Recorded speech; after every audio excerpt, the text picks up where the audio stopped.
seems like a long time ago when school ended. However, the knot in my gut is still there, just as it was yesterday. It was meant to be a grand celebration marking the conclusion of yet another academic year filled with exams and lectures. However, because to man, things took a bad turn.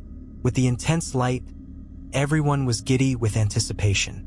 Now that summer vacation had arrived, we were all eager to party. However, we had no idea that something evil was hiding beneath the surface. I recall hearing tales about the school being involved in some dubious activities, whispered in the hallways. I dismissed it as gossip at first, but then things started to get strange. There were suspicious-looking guys standing guard at the school gates, seemingly keeping an eye on things, and teachers were behaving strangely, disappearing into their offices for extended periods of time that I attempted to discuss it with my pals, but they dismissed me with a laugh, calling me paranoid. However, I couldn't get rid of the feeling that something was really wrong. So late one night, I began conducting my own research. I sneaked into the school with the intention of learning the truth. And let me just say that what I discovered really chilled me. There was this improvised lab, tucked away in the basement with all kinds of equipment I didn't recognize. You could name it. There were crates upon crates of drugs in the corner, including cocaine and heroin. Unable to believe what I saw. Right beneath our noses, our school, where we were meant to feel protected, was operating a full-fledged narcotics operation. I felt I needed to take action, but I was unsure of who to ask. Who, after all, would trust a high school student with such an outrageous tale? However, things then took a much darker turn. Students began to evaporate one by one, evaporating into thin air and leaving no trace behind. We knew deep down that the truth was much worse than what we initially believed, that they had simply skipped town or something. When I tried to alert the police, they dismissed me, claiming there wasn't enough evidence. However, I wasn't going to give up that easily. I continued my investigation, pursuing leads, and compiling any evidence I could. However, the further I ventured, the greater the peril I encountered. I saw them one night while I was breaking into the school and watching some men in masks putting pupils like animals into vans.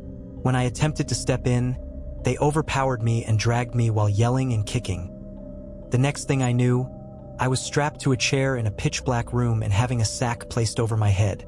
All around me, I could hear whispers of people deciding what to do next. I was imprisoned and subjected to torture for days in exchange for false information. But I was desperate to expose their warped scheme, so I remained unbreakable. And then, when I had given up hope completely, the cavalry showed up. With their rifles blazing, the police stormed the premises, scattering the masked guys like cockroaches. However, for 10 of my classmates who had vanished without a trace due to the school's dark secret, it was too late. One thing was certain as I left that horror hole for the last time.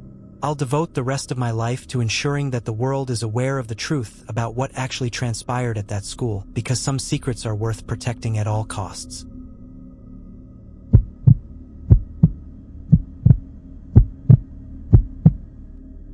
I still get chills when I think of that final day of school.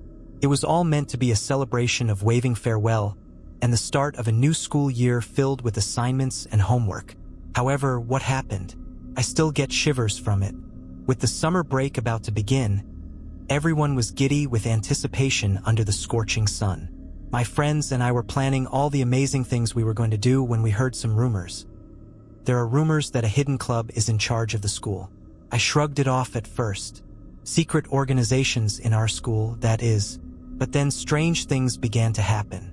There were enigmatic after-hours discussions going on, and teachers were behaving quite reticent that I tried asking around, but it seemed like people were afraid to bring it up. That's when I realized something wasn't quite right. I proceeded as any inquisitive adolescent would. I got to work prying. I sneaked into the school late one night in the hopes of learning the truth. Allow me to share my findings with you. I still have nightmares about it. I found this hidden area in the basement that was full of strange relics and symbols of all kinds.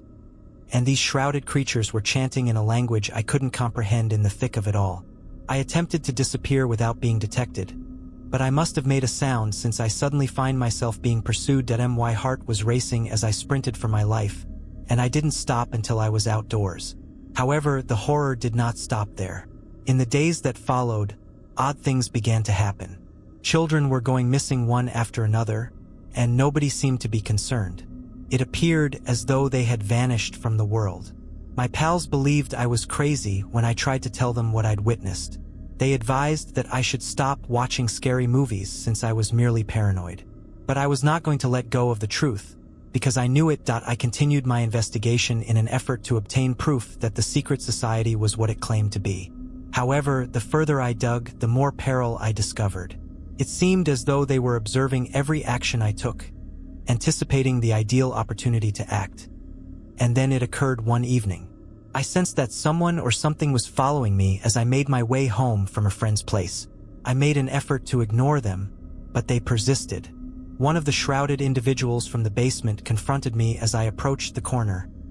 Knife gleaming in the moonlight, they lunged at me before I could respond. As much as I tried to fight back, they were too powerful. The sword tore through my skin, causing a burning ache in my side. Subsequently, everything turned dark. After witnessing and experiencing so much, I woke up in the hospital, grateful to still be alive but permanently damaged. I may have been silenced by the hidden society, but the truth will never be hushed. Furthermore, I can't help but wonder how many other students were duped by their devious tactics when I reflect on the last day of class.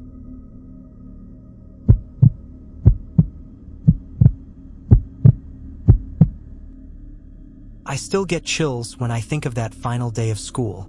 It was all meant to be about liberation and commemorating the end of yet another torturous year. Classes, that is.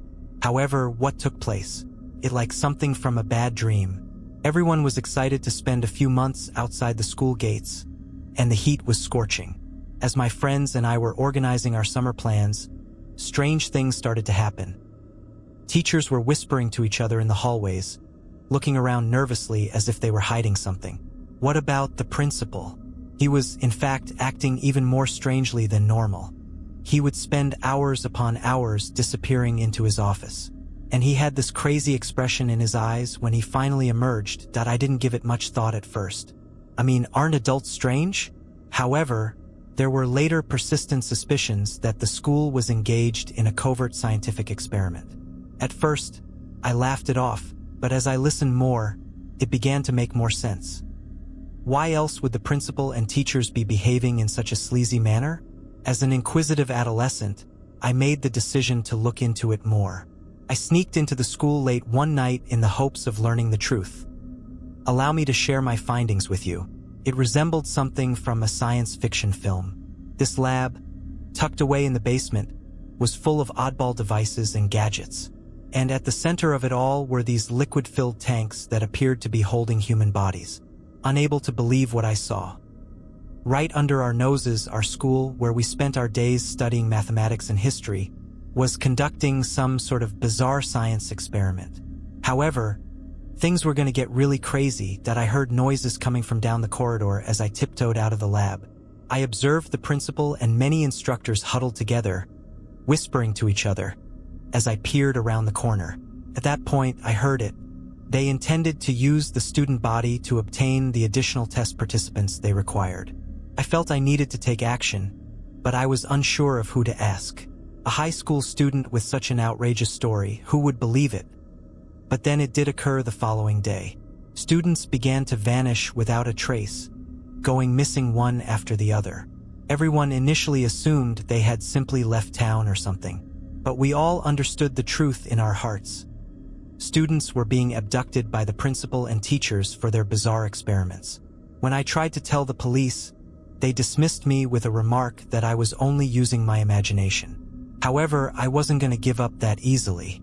I persisted in my investigation, looking for proof to reveal the reality. However, the further I ventured, the greater the peril I encountered. I ran into the principal and his friends in the lab one evening while I was bugging around the school. After catching me red-handed, they hauled me into a dimly lit room and locked the door. I was imprisoned and tormented for days without knowing anything, but I wouldn't give up since I was determined to expose their heinous experiment. And then, when I had given up hope completely, the cavalry showed up. With their weapons blazing, the police rushed the building, arresting the principal and his friends. However, for 25 of my classmates, it was already too late. Vanished into thin air. Victims of the mad experiment conducted by the principal. One thing was certain to me as I left that school for the last time. I'll devote the rest of my life to ensuring that the world is aware of the truth about what actually transpired at that school, because certain secrets are worth protecting at all costs.